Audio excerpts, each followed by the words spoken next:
Bismillahirrahmanirrahim. Perkenalkan, nama saya Divya Nur Hidayatul Latifah dengan NIM 121201032 dari kelas MPI 2A akan menjelaskan mengenai organisasi bimbingan konseling. Baik, yang pertama itu pengertian organisasi. Organisasi ini berasal dari kata organon dalam bahasa Yunani yang berarti alat. Di bawah ini ada beberapa perbandingan yang dikemukakan oleh Yayat Hayati sebagai berikut. Yang pertama, menurut Chester dalam bukunya yang berjudul The Executive Function, mengemukakan organisasi adalah sistem kerjasama antara dua orang atau lebih. Lalu yang kedua, menurut James Limani, mengatakan organisasi adalah setiap bentuk kerjasama untuk mencapai tujuan bersama. Lalu yang ketiga, menurut Dimok, organisasi adalah perpaduan secara sistematis bagian-bagian yang saling bergantungan atau berkaitan untuk membangun suatu kesatuan yang bulat melalui kewenangan, koordinasi, dan pengawasan dalam usaha mencapai tujuan yang telah ditentukan. Selanjutnya, unsur dasar organisasi. Ada 3. Yang pertama, orang-orang atau sekumpulan orangnya itu. Lalu yang keduanya itu kerjasama. Dan yang ketiganya itu tujuan yang ingin dicapai. Nah, dengan demikian, organisasi ini itu merupakan sarana untuk melakukan kerjasama antara orang-orang dalam rangka mencapai tujuan bersama dengan mendayagunakan sumber daya yang dimiliki. Selanjutnya, landasan dasar perlunya organisasi bimbingan konseling di sekolah. Nah, kenapa sih organisasi bimbingan dan konseling ini diperlukan di sekolah? Yang pertama itu karena pelayanan bimbingan dan konseling adalah merupakan bagian yang tidak terpisah dari keseluruhan program pendidikan.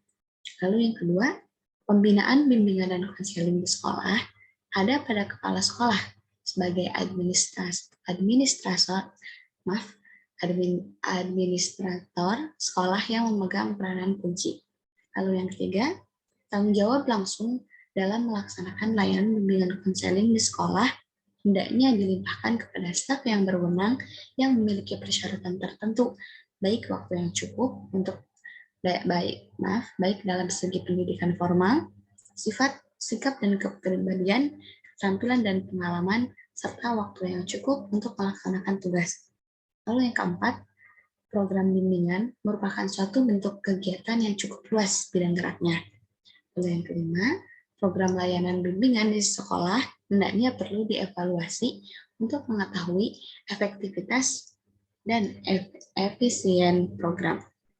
Dan yang keenam, tugas-petugas yang diserahkan tanggung jawab bimbingan yang bersifat khusus seperti kegiatan konseling hendaknya ditangani oleh petugas yang profesional dan berkompeten mengerjakan tugas tersebut.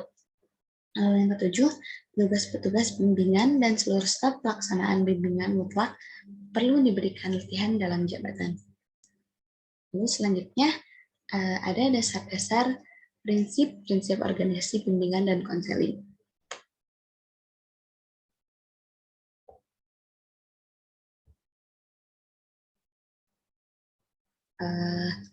Dasar bagi organisasi bimbingan dan konseling di sekolah.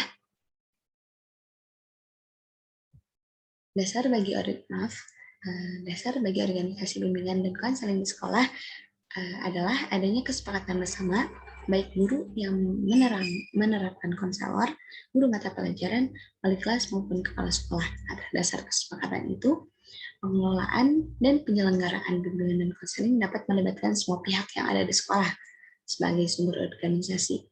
Tentu saja yang paling utama adalah para pengurus organisasi yang harus penuh aktif. Kemudian, adapun prinsip-prinsip organisasi. Yang pertama, organisasi harus mempunyai tujuan yang jelas. Yang kedua itu harus ada prinsip skala hierarki.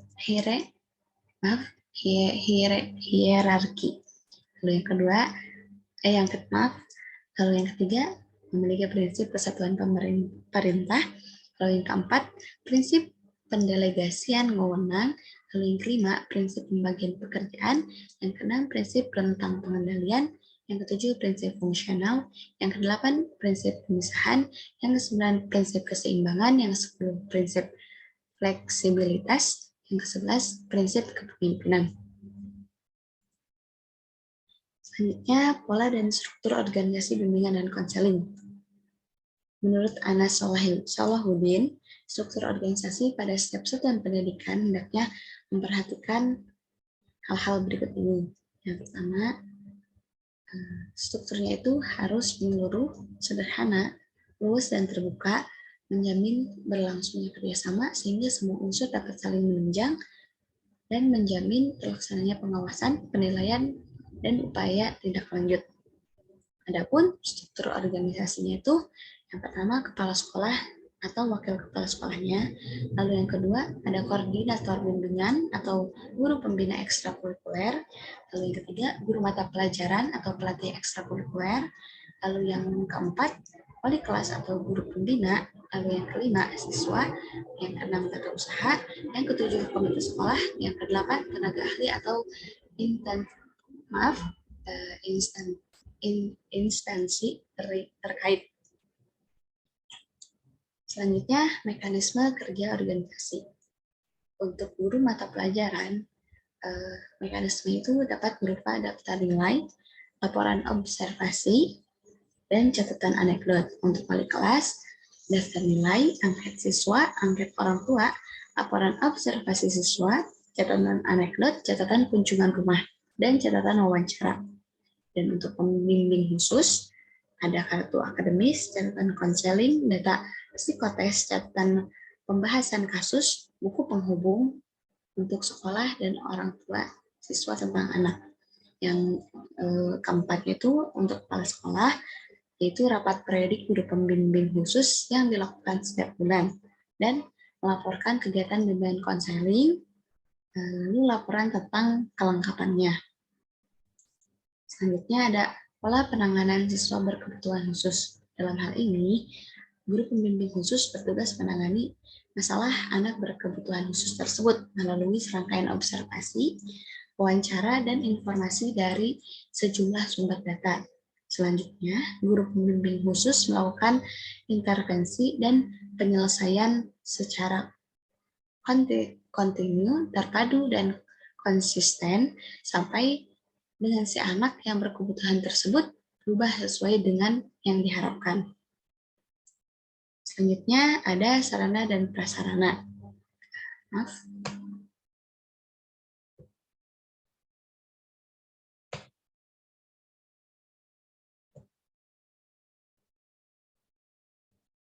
Nah, untuk sarana dan prasarana ini,